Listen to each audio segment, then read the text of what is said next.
کیا تم لوگ یہ خیال کرتے ہو کہ بے آزمائش چھوڑ دیے جاؤ گے؟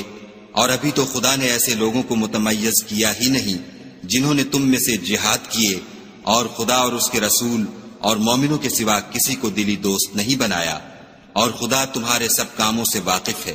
مشرکوں کو زیبا نہیں کہ خدا کی مسجدوں کو آباد کریں جبکہ وہ اپنے آپ پر کفر کی گواہی دے رہے ہوں۔ ان لوگوں کے سب اعمال بیکار ہیں اور یہ ہمیشہ دوزخ میں رہیں گے۔ خدا کی مسجدوں کو تو وہ لوگ آباد کرتے ہیں جو خدا پر اور روز قیامت پر ایمان لاتے اور نماز پڑھتے اور زکوٰۃ دیتے ہیں، اور خدا کے سوا کسی سے نہیں ڈرتے۔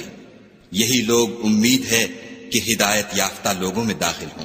کیا تم نے حاجیوں کو پانی پلانا اور مسجد محترم یعنی خانہ کعبہ کو آباد کرنا اس شخص کے اعمال جیسا خیال کیا ہے جو خدا اور روز آخرت پر ایمان رکھتا ہے